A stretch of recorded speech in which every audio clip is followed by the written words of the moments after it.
लगभग लगभग 30 करोड़ रुपए की लागत से पूरे वार्ड में सड़कों का और नालों का जाल बिछाने का अवसर प्रदान हुआ। तारीख में 15 पार्कों का सौंदर्यीकरण पुनः निर्माण। जिस तरह से आप सरकार में रहते हुए 5D क्षेत्र में आपने धरना देने का काम किया था, जल संस्थान क्या आपकी बात नहीं सुनता? उन्होंने प्लाटों में अनगिनत कब्जे किए हैं, जिसके मेरे पास दिखा भी सकता हूँ कहाँ कहाँ कब्जे कराए हैं। मछरिया क्षेत्र में है, वहाँ पर काफ़ी जल भराव की समस्याएं रहती हैं। वहाँ के लोगों का ये भी कहना होता है कि पार्षद जी इधर एक भी बार आए नहीं जब से चुनाव हुआ है।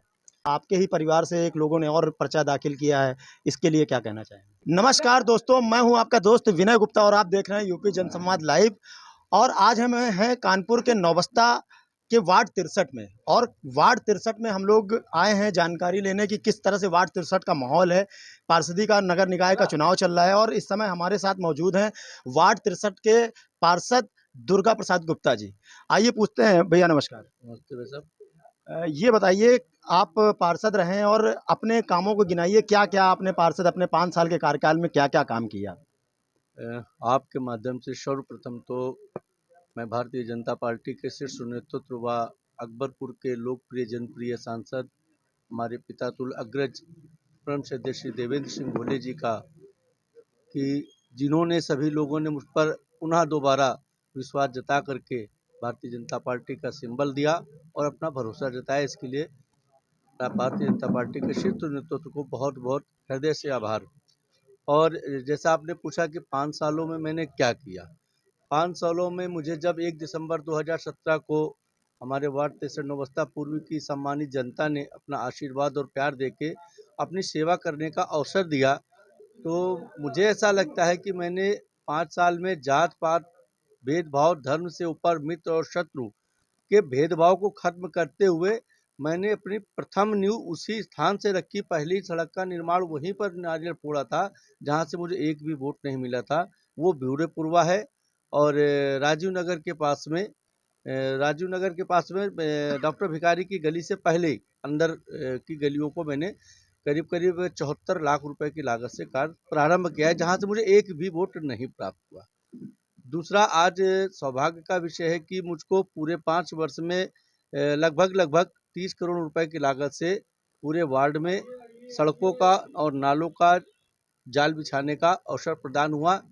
तभी जब हमारे सांसद देवेंद्र सिंह भोले जी और भारतीय जनता पार्टी की सरकार ना होती तो शायद यह मैं कर भी ना पाता, जो एक पार्षद की क्षमता से ऊपर है।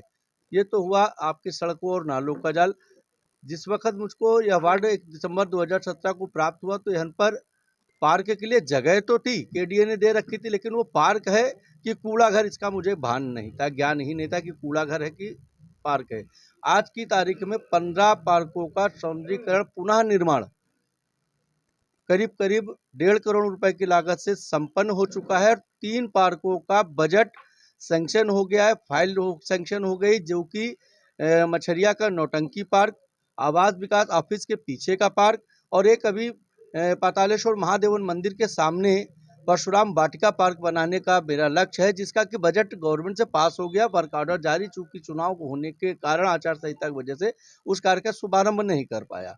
ऐसी ही करीब करीब मैंने 10 समरसेबल टंकियां लगवाई हैं, 7 हैंडपाइप, 6 रिबोर, लाइटों की हम संख्या भी नहीं बता पाएंगे, इतनी लाइटों के जाल बिछ गया है। और करीब करीब 40 हाई मार्क्स लाइटें अपने विभिन्न विभिन्न चौराहों पर विभिन्न क्षेत्रों में लगवाई है। 40 हाई मार्क्स जभी लगवाई होंगी जब इस क्षेत्र में एक हाई मार्क्स नहीं थी तब। कुछ चीज़ें देखने को मिली हैं, जिस तरह से आप सरकार के पार्षद रहे हैं, सत्ताधारी पार्षद रहे हैं।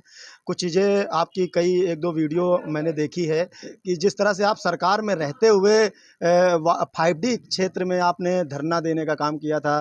शायद रोड पर बैठे थे आप। तो मतलब कि क्या सरकार के लोग जो आपकी बात जल संस्थान क्या आपकी बात नहीं सुनता?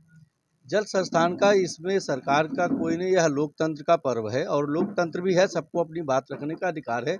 सरकार आती और जाती रहती, लेकिन कुछ अधिकारीगण ऐसे होते हैं जो जाति विशेष से या पार्टी किसी न किसी पार्टियों से प्रेरित होते हैं, तो सरकारों को गिराने का काम करते हैं, सरकारों को बदनाम करने का काम करते हैं। उसी क्रम में हमारे जल संस्थान के एक्शन माननीय यादव जी थे, मैं उनसे करीब-करीब साल भर से कह-कह के थक गया, वहाँ की जनता त्रस्त हो गई थी, लोगों के यहाँ तक कि किचन में सीवर का मतलब पानी वो चला। आपकी बात को सुनते नहीं थे, हाँ, इग्नोर कर देते थे। उन्होंने हमेशा इग्नोर किया हमारी बातों को, मैंने वीडियोज़ भी दिखाए लेकिन उन्होंने नज़रअंदाज किया। तो मैं विवश होकर के मुझको ये कदम उठाना पड़ा, मेरे लिए पहले मेरे क्षेत्र की सम्मानित जनता है, उसके लिए बात सब कुछ। अच्छा, कुछ चीज़ें हैं जो जैसे कि वार्ड 63 के जो मछरिया क्षेत्र में है, वहाँ पर काफ़ी जल भराव की समस्याएँ रहती हैं। वहाँ के लोगों का ये भी कहना होता है कि पार्षद जी इधर एक भी बार आए नहीं जब से चुनाव हुआ है। अब इसके लिए तो मैं ये कहूँगा कि महोदय आप भी समझदार हैं, एक बच्चे को पैदा होने में भी 9 माह लगता है और तैयार होने में 18 बरस लगता है। 5 बार साल में आप कितने कार्य की अपेक्षाएँ कर सकते हैं एक पार्षद से? 5 साल भी नहीं, मैं रिकॉर्ड दे दूँ कि मेरे को केवल 3 साल काम करने का अवसर प्रदान हुआ। क्यों? क्योंकि 2 वर्ष तो पूरा भारत कोविड महाकाल के चक्कर में ₹1 का काम नहीं कर पाया। अगर 3 साल के कार्यकाल में 35 करोड़ रुपए की लागत से विकास कार्य हो रहे हैं और करवा रहे हैं। अगर कोई पार्षद ऐसा करा सकता है, तो मैं सार्वजनिक तौर पर राजनीतिक संन्यास लेने को तैयार बैठा हूँ। नहीं, इसमें कोई दो राय नहीं कि ये क्षेत्र सबसे पिछड़ा क्षेत्र था।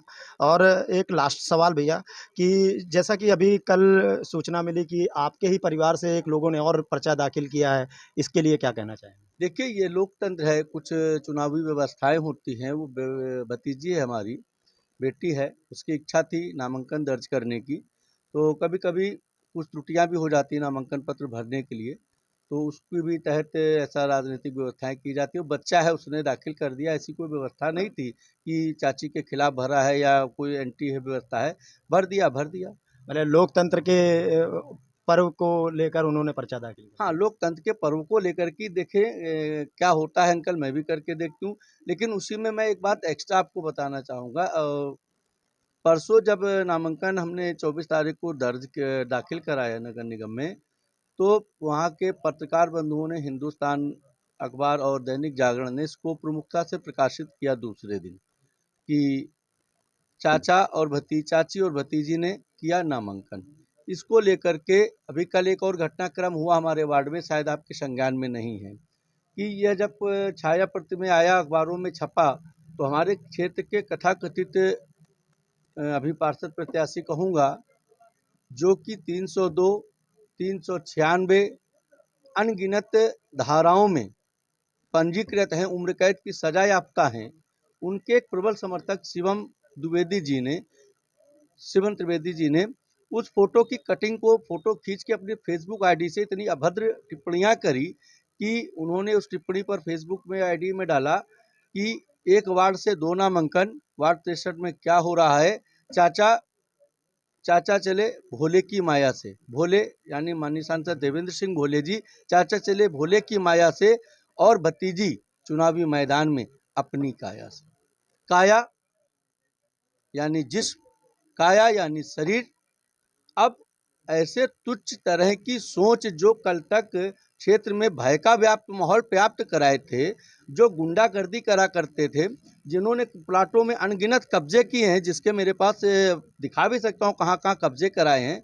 इस क्षेत्र से कोई बहन बेटी सुरक्षित नहीं जाती थी, जिन्होंने एक माँ के बेटे को रिजर्व बैंक कॉलोनी में खुलेआम मर्डर कर दिया चाकुओं से, उम्र कैद की सजा हाईकोर्ट से जमानत पर है। तो ऐसे लोग क्या जनसेवक हो सकते हैं? ऐसे लोगों की संगति जो करे, तो मुझको ऐसा लगता है संत के साथ रहे वो संत और गुंडे के साथ जो रहे वो गुंडा ही हो सकता है। तो इसको लेकर भी कल महीने को बहुत ज़्यादा हुआ कि एक बेटी का अपमान उन्होंने भरी सभा में किया, तो ऐसे लोगों की क्या मानसिकता हो सकती है? कल अगर क्षेत्र की जनता ऐसा कोई उनके सामने चेहरा भी आना अनिवार्य था, तो उसको लेके मैंने बिदुनू थाने के अंतर्गत उन पर एफआईआर दर्ज कराई, दंडात्मक कार्रवाई की मांग करी है। अब आगे प्रशासन क्या करता है, इनका भी चिड़िया चरित्र समाज के बीच में होना चाहिए कि समाज सेवक कैसे होना चाहिए। समाज सेवा का अर्थ क्या बहन बेटी को छेड़ना है? समाज सेवा का अर्थ क्या किसी गरीबों के प्लाट को कब्जा करना है? समाज सेवा का अर्थ क्या ऊसर और जीएस की जमीनों को कब्जा करना है? समाज सेवा मतलब क्या 302 मर्डर हत्या करना है? और अगर ऐसी समाज सेवा और ऐसे ही समाज सेवक होंगे तो उस वार्ड और उस क्षेत्र का क्या होगा, विधाता ही माने। अच्छा, आगे आगे इस चुनाव के बाद आगे क्या सोचा है? किन मुद्दों पर अब आज चुनाव आप लड़ रहे हैं? फिलहाल हमारे पास बहुत ज़्यादा मुद्दे नहीं हैं, आप लोगों के करम से और सरकार की बड़ी-बड़ी योजनाओं के कारण हमारे क्षेत्र में 80% समस्याओं का निराकरण हो चुका है, 20% कुछ रह गई हैं। मेरा ऐसा प्रयास होगा कि वो 20% समस्याएँ भी मैं विगत 3 साल में ही कंप्लीट कर दूँ। 2 साल मैं स्वयं जनता के घरों में जाके पूछूँगा कि आपकी समस्या क्या है? कहाँ सड़क बनाना मुझे बताइए। और आपके लिए प्लस पॉइंट बता दूँ, यशोदा नगर करीब-करीब 6 वार्डों में है। पूरे यशोदा नगर में आपको कहीं सीवर लाइन नहीं मिलेगी। केवल वार्ड 63 नवबस्ता पूर्व एक ऐसा वार्ड है, जहाँ पर मैं 3 करोड़ 50 लाख रुपए की लागत से सीवर लाइन बिनगुआ से लेकर के और गंगापुर कॉलोनी तक मुख्य सीवर लाइन ले आया हूँ। शेष सीवर लाइन अगला कार्यकाल अगर हमारे क्षेत्र की सम्मानित जनता अपना आशीर्वाद अपनी बहू, अपनी बेटी पर श्वेता गुप्ता को देती हैं, तो मैं सर्वप्रथम इस क्षेत्र में वाटर सप्लाई और सीवर सप्लाई और नालों के जाल को बिछा दूंगा। प्रयास होगा कि यहाँ से जल भराव की समस्या को पूरी तरह से समाप्त कर दूं। आपने सुना दुर्गा गुप्ता जी को, और इसी तरह से आगे चैनल को बढ़ाते रहें, सब्सक्राइब करते रहें, और आगे भी मैं कुछ पार्षद प्रत्याशियों से बात करूँगा। वार्ड 63 के जो भी पार्षद हैं, प्रत्याशी हैं, उनसे ही बात होगी। धन्यवाद, नमस्कार।